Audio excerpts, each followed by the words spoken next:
Yannick, je te Merci, laisse la merci parole. Charles. Donc ouais, comme le disait Charles, c'est vrai que vous l'avez sûrement tous vécu. Quand on a une douleur en bas du dos ou une douleur au niveau des cervicales, forcément, on va avoir des difficultés, alors, soit à s'endormir ou que ça va nous réveiller pendant la nuit. Donc ça va vraiment voilà, perturber votre sommeil. Moi, je m'appelle donc Yannick Benet, je suis ostéopathe de formation. J'ai aussi un master 2 en ergonomie. Et donc, comme le disait Charles, ça fait maintenant une dizaine d'années qu'on travaille ensemble, eux sur la composante sommeil, nous plutôt sur la composante douleur physique, parce que vraiment les deux sont étroitement liés. Donc aujourd'hui, le but, ça va être de vous donner des petits tips. En ce moment, il y a la composante télétravail qui est rentrée dans le jeu et qui vient vraiment entraîner justement plein de petites douleurs, de petites tensions qui peuvent être à l'origine de difficultés à bien dormir, comme le disait Charles tout à l'heure. Donc, le but aujourd'hui, ça va être vraiment de comprendre déjà pourquoi est-ce que ce télétravail, c'est un problème quelles sont les solutions pour éviter ces petites douleurs. Et vous verrez qu'en fait, il y a pas mal de petits tips. Le but, c'est que ça soit aussi interactif. Donc, je vois qu'il y a du monde dans la conférence. Donc, n'hésitez pas à me mettre vos questions ou vos réponses dans la partie conversation. On va surtout utiliser ça. N'utilisez pas la partie questions-réponses. On va utiliser plutôt la partie conversation parce que c'est un petit peu plus rapide et un petit peu plus fluide pour échanger. Alors, vous l'avez vu au niveau du titre, donc j'ai indiqué ergonomie, une nouvelle façon de travailler. Pourquoi? Parce qu'en fait, pendant des années et des années, déjà, on a pensé que le travail sur écran n'était pas un problème. D'accord? On vous a assis derrière des ordinateurs, au niveau de votre bureau, sur votre chaise, vous êtes assis, vous ne bougez pas, vous ne soulevez pas de carton, vous ne faites pas d'efforts intenses, etc. Pourtant, on est en train de s'apercevoir que c'est la catastrophe. Donc, on va essayer justement de comprendre tout ça et comprendre comment cette ergonomie, elle a évolué, puisque depuis quelques années, on a complètement changé le modèle, même par rapport à la douleur, etc. Il y a eu pas mal de petites nouvelles choses. Donc, on va voir tout ça aujourd'hui. Déjà, on va partir d'un constat. Et ça, c'est marrant parce on va recouper un petit peu les chiffres du sommeil. À votre avis, combien on passe d'heures par jour sur un écran d'ordinateur? Est-ce que vous avez une idée? Donc là, on utilise le chat, d'accord? Vous me mettez ça dans le chat. Alors, on me dit 6 heures, 8 heures, ouais, 5 heures. On n'est pas mal du tout. On est alors sur en moyenne, donc bien sûr, c'est une moyenne, hein. Il y en a qui vont travailler plus ou il y en a qui vont travailler moins en fonction des métiers, mais on est sur une moyenne de 8 heures par jour devant un écran d'ordinateur. Sachant qu'avec le télétravail, donc je vois Charles qui danse dans la visio, il avait raison. En même temps, c'est pas difficile pour lui. Il a déjà suivi pas mal de fois cette conférence, donc il triche un petit peu. Donc 8 heures par jour devant les écrans. Donc vous voyez, on est quasiment sur un temps de sommeil et un temps passé devant les écrans quasiment identiques. D'accord? Donc c'est quand même un chiffre qui est important. Et donc on va passer euh, entre 24 et 28 ans de sa vie pour les générations qui arrivent sur des écrans d'ordinateur. Donc c'est quand même énorme. L'impact pour votre corps, il est aussi, lui, très important. Surtout que là, en fait, avec toute la partie télétravail où on est beaucoup plus sur les écrans, euh, il y a pas mal d'études qui sont sorties. Un jeune, d'accord, un adolescent entre 12 et 17 ans, il passe déjà plus de 5 heures par jour sur un écran d'ordinateur. Pourtant, il ne travaille pas. Donc, c'est un vrai problème aujourd'hui. Et ça fait que d'augmenter, pour vous donner un ordre d'idée, aux États-Unis, ils ont passé la barre des 10 heures par jour sur les écrans d'ordinateur. Donc tout ça, ça a bien sûr un impact sur votre corps. Vous avez déjà sûrement dû entendre parler des TMS. En entreprise, on parle que de ça, que de ça, que de ça. On parle de deux choses. Des TMS, donc c'est les troubles musculo-squelettiques, et les RPS, donc les risques psychosociaux. Ça, donc le stress au travail. Donc les deux sont liés, puisqu'en fait, quelqu'un qui est stressé a beaucoup plus de chances d'avoir des douleurs et quelqu'un qui a des douleurs a beaucoup plus de chances d'être stressé. Et si on fait le lien avec le sommeil, qu'on peut rajouter dans la boucle, quelqu'un qui ne dort pas bien, qui ne dort pas assez, donc va être fatigué, hein, vous le savez, cette personne-là, elle a potentiellement plus de chances d'être stressée et du coup d'avoir des douleurs. Et inversement, quelqu'un qui a des douleurs, il va potentiellement moins bien dormir, du coup, il va être potentiellement plus fatigué et développer plus de stress. Donc, il y a vraiment un lien très étroit. On pourrait rajouter en complément la nutrition. Mais en fait, le corps, ce qu'il faut comprendre, c'est que le corps, c'est un tout. Et une chose peut entraîner des perturbations sur toutes les autres choses. Vous mangez mal, ça peut perturber votre sommeil, ça peut vous donner des douleurs. Vous dormez mal, ça peut perturber votre alimentation, ça peut vous donner des douleurs. Donc, vraiment, tout est lié et il va falloir essayer justement d'adopter des bonnes habitudes sur les différentes parties du corps. Donc, au bureau et en télétravail, on a pas mal de petites douleurs. À votre avis, quelle est la douleur, et d'ailleurs, c'est une des douleurs qui perturbe le plus le sommeil, quelle est la douleur qui est la plus fréquente quand on travaille sur un ordinateur? Il y en a une qui ressort vraiment loin devant.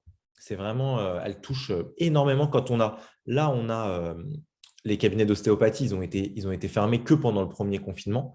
On a eu un nombre très, très important de télétravailleurs qui venaient justement pour cette douleur. Et donc, c'est les cervicalgies, donc les douleurs au niveau des cervicales que vous avez déjà sûrement eu, avec en fait une tension au niveau des muscles trapèzes qu'on ressent ici. Donc ça, on va dire que 70% des gens qui travaillent sur écran, ils ont déjà ressenti cette douleur-là et elle est liée en fait au fait d'avoir la tête penchée en avant et les épaules enroulées vers l'avant.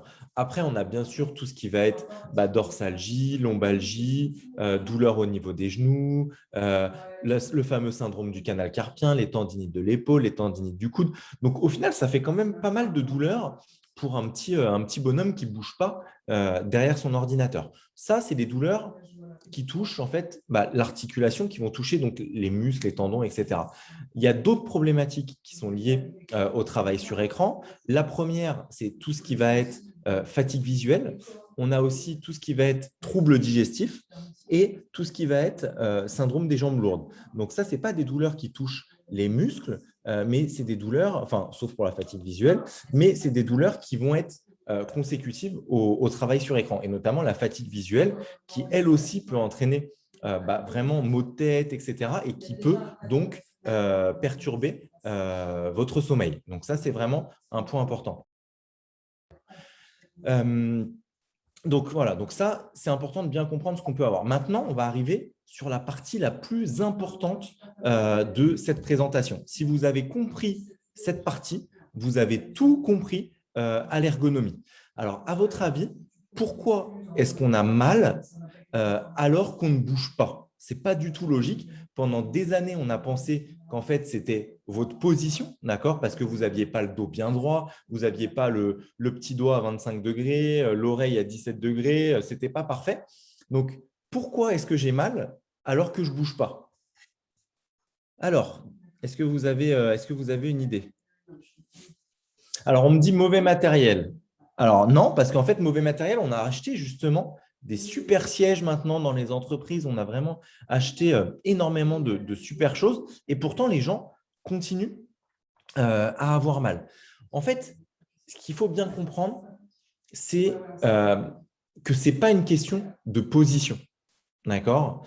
Donc là, on parle de maintien de la posture. On est sur la bonne voie. En fait, c'est une question de mouvement. D'accord? Quand on est assis, on ne bouge pas. D'accord? On reste dans la même position sans bouger. On pourrait se dire que si on ne bouge pas, les muscles, vu qu'ils ne travaillent pas, on n'a pas de douleur. Sauf qu'en fait, le fait de ne pas bouger, justement, vos muscles ne travaillent pas. Et en fait, les muscles, ils ont un rôle, on pense souvent au rôle de bouger, etc. Mais le rôle le plus important du muscle, en fait, c'est la circulation du sang. Votre sang, il part du cœur, d'accord? Il descend, il va jusqu'au bout de mes doigts de pied pour apporter de l'oxygène, ok?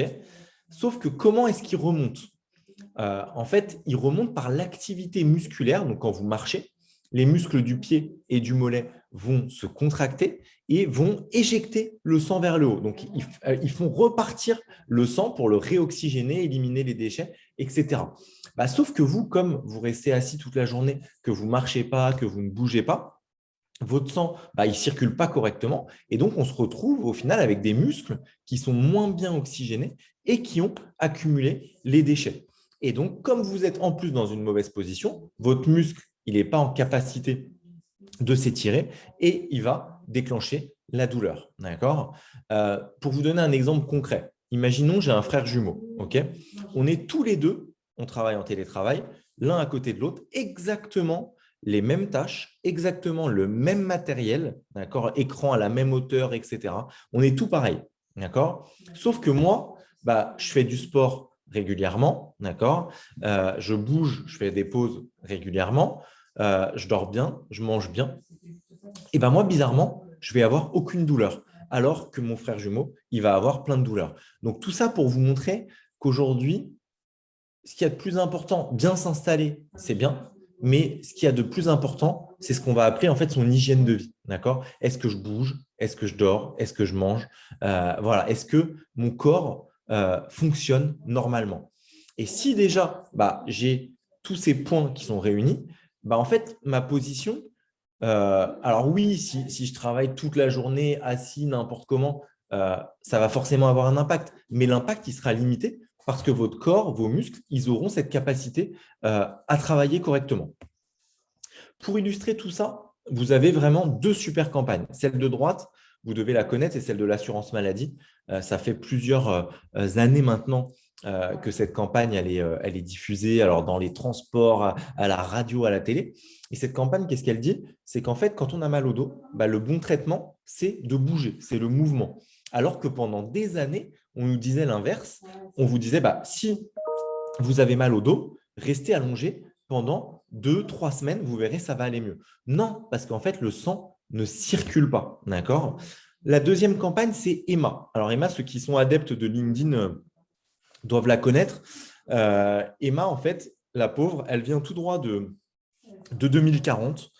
Ça fait, elle a travaillé toute sa carrière assise derrière un bureau et on lui a mis toutes les problématiques du travail sur écran. Donc Emma, vous avez vu, elle a les jambes qui sont gonflées parce qu'elle ne bouge pas. Donc en fait, le sang ne circule pas.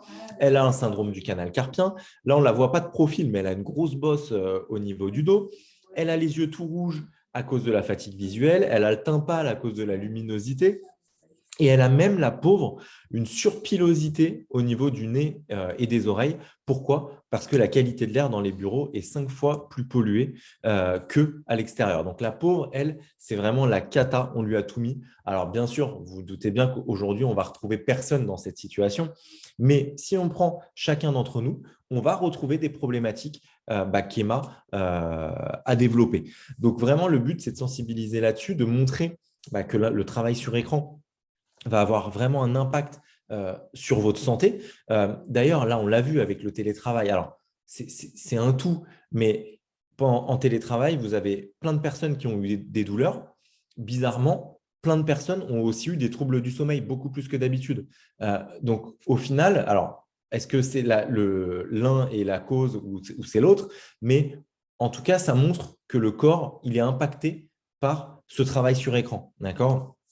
Donc, c'est pour ça que c'est important de prendre en charge dans la globalité.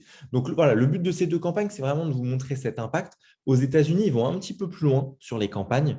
Ils comparent notamment les effets de la sédentarité aux effets du tabac. Et ils estiment que passer 10 heures assis, comme ils sont aujourd'hui, sur un écran, c'est l'équivalent d'1,2 paquet de cigarettes fumées par jour. Pourquoi? Parce qu'en fait, votre sang ne circule pas, donc vous avez plus de chances de développer de l'hypertension, du diabète, du cholestérol, etc. Donc, c'est très alarmiste. Donc, on peut se dire, ah, bon, ça fait un peu peur, etc. Mais c'est pour ça qu'il faut dès maintenant, on a encore la possibilité de le faire, dès maintenant prendre les bonnes habitudes de travail pour éviter toutes ces petites douleurs qu'on peut avoir. On va passer maintenant à la partie concrète D'accord? Là, on a compris un petit peu voilà, ce qui se passait dans notre corps. Maintenant, ce que je vous propose, c'est de vous donner des petits tips par rapport à votre installation. Vous allez voir qu'en fait, avec vraiment des petits réglages, on peut diminuer et prévenir les différentes douleurs. Alors, hop, ça, on va passer. Alors, on va commencer par un petit sondage. Qui pense que la bonne position, c'est l'image de gauche, donc la position assise, ou l'image de droite, la position debout? Alors, il y a un petit piège, hein. Si je vous demande, c'est que ce n'est pas si simple que ça. Vous allez voir, il y a un tout petit piège. Donc, dites-moi, est-ce que c'est plutôt gauche ou est-ce que c'est plutôt droite? Alors, on me dit que c'est la position de l'écran qui est le plus important. Ouais, ça compte, mais ce n'est pas le plus important. Par rapport à ce que je vous ai dit tout à l'heure, je vous ai dit, en fait, euh, la problématique, c'est le mouvement. D'accord? Donc là, il y en a beaucoup qui me disent debout. En fait, si on reste debout toute la journée sans bouger, ça sera aussi négatif que quelqu'un qui reste assis toute la journée sans bouger. D'accord? Ce qui est important, c'est d'alterner au maximum les positions. C'est pour ça qu'aujourd'hui, le mode de travail qui est préconisé, c'est un mode de travail qu'on appelle assis debout. Donc, en alternant en fait la position assise et la position debout. On doit passer maximum 1 heure dans la même position. D'accord? Donc, on diabolise souvent le canapé. Là, on est en webinaire, ça dure 30 minutes. Rien ne vous empêche de vous asseoir dans votre canapé pour suivre le webinaire. Du moment que ce n'est pas toute la journée, c'est des temps qui sont vraiment limités, en fait, il n'y a pas de souci. Ce qu'il va falloir, et ça en télétravail, c'est au final un avantage par rapport au bureau, c'est alterner les positions de travail. Vous pouvez travailler sur un tabouret, vous pouvez travailler debout quand vous êtes au téléphone, ou vous pouvez surélever votre écran avec un carton et travailler debout. Il y a plein de possibilités, mais il faut penser à le faire. Donc, vous pouvez vous mettre un petit réveil, un petit timer pour penser chaque heure à changer de position. Ça, c'est un point qui est vraiment très important. Pour le siège, ce qui est important de retenir, c'est que quand on est assis avachi, la pression sur les lombaires, donc le bas du dos, est similaire quasiment à la pression quand vous portez une charge. Donc, quand vous êtes assis pendant 8 heures, c'est comme si vous étiez en train de porter un colis pendant 8 heures. Pourquoi? Parce qu'on a ce qu'on appelle une inversion de courbure. Donc là, on voit les deux petites colonnes de gauche. Quand je suis assis, le bas du dos, au lieu d'être creusé, il est bombé. C'est pour ça que sur vos sièges de bureau, c'est souvent la partie basse du dos est bombée pour pouvoir épouser la forme de votre dos. En télétravail, le problème, c'est que souvent, on n'a pas de siège de bureau. Si on en a, c'est très bien, mais la plupart n'en ont pas. Donc, il va falloir essayer de conserver cette courbure. Et en fait, comment est-ce qu'on va la conserver, cette courbure? On va positionner, il y a 3 possibilités. Soit vous pouvez trouver dans le commerce ce qu'on appelle un support dorsal, un support lombaire. Soit vous pouvez mettre un petit coussin ou une petite serviette roulée en bas du dos. Mais ça va vous permettre justement vraiment de bien épouser la forme du dos. Donc ça, c'est pour le siège la donnée importante de conserver cette courbure au niveau des lombaires pour éviter la compression du bas du dos et donc tout ce qui va être hernie discale, etc. Pour la partie, puisqu'on me l'a dit tout à l'heure dans le chat, ordinateur. La hauteur de l'écran, c'est un point qui est très important. Vous le voyez sur l'image, entre quelqu'un qui a un écran qui est en position basse et quelqu'un qui a un écran qui est surélevé, la position de la tête va complètement changer. D'accord? Et donc, on va se retrouver, pour celui qui a la tête complètement penchée en avant, avec une surpression au niveau des vertèbres cervicales et surtout de la charnière. C'est en fait la jonction entre les cervicales et les dorsales. Pour vous donner un ordre d'idée, une tête, ça pèse à peu près 3 kg. Quand on a la tête qui est penchée en avant, c'est l'équivalent d'une tête qui pèse 30 kg sur les cervicales. Donc, l'impact, il est vraiment très fort. Donc, l'idéal, c'est le haut de l'écran à la hauteur des yeux. C'est pour ça qu'en télétravail, il y a 2 accessoires qui sont essentiels, c'est le clavier et la souris déportée. Parce que ça vous permettra à la fois d'éloigner votre ordinateur et donc diminuer aussi la fatigue visuelle puisqu'on n'est pas fait pour regarder trop proche nos écrans et le surélever pour tout ce qui va être douleur au niveau des cervicales. Donc, pour le surélever, on peut utiliser comme sur l'image des livres, on peut utiliser des caisses, etc. Mais on peut utiliser dans le commerce, maintenant ça coûte pas grand-chose, on est sur une trentaine d'euros. C'est des supports ordinateurs portables où vous venez mettre votre ordinateur pour pouvoir justement surélever votre écran. Donc clavier, souris déporté et bien sûr, on surélève son écran. Attention quand même à ceux qui ont des verres progressifs. Qui dit verre progressif, division de près en bas du verre. Si vous surélevez votre écran, en fait, vous allez devoir mettre la tête en extension et donc entraîner des tensions, des compressions au niveau des cervicales et donc potentiellement des douleurs, des maux de tête. Donc, verre progressif, écran en position basse. Ça, c'est hyper important à retenir. Donc, je vous ai fait aussi un petit focus sur le clavier et la souris, puisqu'en fait, la grosse problématique, on retrouve beaucoup de douleurs au niveau de l'épaule et au niveau des cervicales, côté droit, à cause justement de l'utilisation de cette souris, parce que même un grand nombre de gauchers utilisent la souris de la main droite. Faites attention à ne pas avoir, comme sur l'image, le bras tendu vers l'avant et vers l'extérieur. Vous allez mettre en tension ce qu'on appelle les muscles de la coiffe des rotateurs, et donc entraîner des douleurs au niveau de l'épaule. Donc ça, c'est vraiment le conseil pour le clavier et la souris déportée. Donc comme sur l'image, et même sur l'image, on aurait pu, normalement, la main doit être sur la coudoir. Donc il y a une image à modifier. La main, l'avant-bras doit toujours être reposé sur quelque chose. Après, bien sûr, on a tout ce qui va être syndrome du canal carpien. Vous avez déjà dû en entendre parler. C'est une compression au niveau du poignet qui va donner des picotements dans les doigts. Donc là, la solution, c'est d'utiliser ce qu'on appelle des souris verticales, des souris ergonomiques avec une compression qui va être diminuée. Et donc, on évitera ainsi tout ce qui va être syndrome du canal carpien qui est très, très, très gênant. Donc, vous l'avez compris, il y a trois grosses problématiques en termes de position quand on travaille sur écran pour les cervicalgies, pour les lombalgies et pour le poignet. Si on corrigeait rien que ces trois choses-là, on enlèverait plus de 90% des douleurs liées à l'écran. Donc, vous voyez, c'est vraiment des petites choses avec bien sûr le fait de bouger, etc. Le dernier petit point sur lequel je voulais insister, c'est l'éclairage. Je vous en ai parlé tout à l'heure. On a pas mal de problématiques de fatigue visuelle avec les écrans. Pourquoi? Parce qu'en fait, à la maison, on a tendance à être dans des environnements qui sont trop sombres. Autant en entreprise, il y a des spots partout, etc. Enfin, l'éclairage est assez homogène. Autant à la maison, en fait, on est sur notre ordinateur et on a toute la luminosité de l'ordinateur qui va arriver. Donc, moi, ce que je vous invite à faire, c'est à la maison, alors, ce n'est pas très écolo, mais pour votre santé, c'est quand même mieux, c'est d'allumer la lumière systématiquement quand vous travaillez à la maison pour éviter ces problématiques de fatigue visuelle. Pensez également à faire des exercices, à vous hydrater. Donc, on s'hydrate avec de l'eau ou avec des larmes artificielles. Attention, pas de sérum physiologique. Le sérum physiologique, lui, sert à nettoyer, mais il ne sert pas à hydrater. Donc, on utilise des larmes artificielles, du collyre et d'utiliser des lunettes si vous en avez besoin et d'aller régulièrement adapter la correction de vos lunettes. Je vais passer sur le téléphone. Au final, avec Teams, il y a quand même beaucoup moins ce problème-là que quand on utilise son téléphone portable. Mais dans l'idée, c'est d'utiliser des écouteurs, un casque pour pouvoir discuter. Pour finir sur cette partie position, vous l'avez bien compris, en fait, il n'existe pas de bonne position, en tout cas sur du long terme.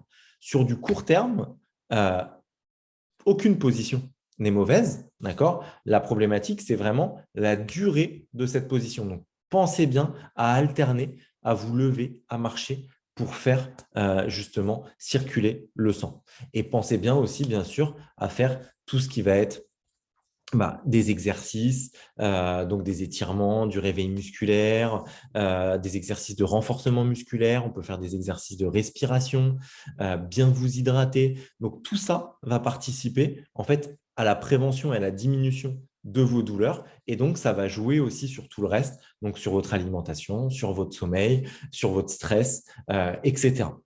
Donc voilà, le but aujourd'hui, c'était de vous donner des pistes. Après, l'ergonomie, bien sûr, on pourrait en parler pendant des heures et des heures. Comme le disait Charles tout à l'heure, je viens de sortir un livre justement qui s'appelle « Travailler sans douleur » que vous pouvez retrouver à la Fnac, sur Amazon, etc. où justement, je donne tous ces conseils-là à la fois pour la partie travail sur écran que la partie télétravail, mais aussi pas mal de conseils sur l'hygiène de vie de manière générale. Est-ce que vous avez des questions par rapport à tout ce qu'on a vu aujourd'hui? Donc là, c'était vraiment le but, euh, c'était de vous donner voilà, quelques petits tips, de bien comprendre comment ça fonctionne. Après, voilà, comme je vous le disais, on pourrait en parler, parce qu'il y a tellement de choses à voir sur le corps, sur l'installation, etc., qu'il faudrait approfondir plus le sujet. Mais en tout cas, là, le but, c'était de vous donner les principales astuces. Merci, merci beaucoup Yannick. N'hésitez pas si vous avez des questions. Moi j'ai une question, effectivement, et c'est une remarque et une question, et peut-être par rapport à ton expérience de prise en charge d'ostéopathe.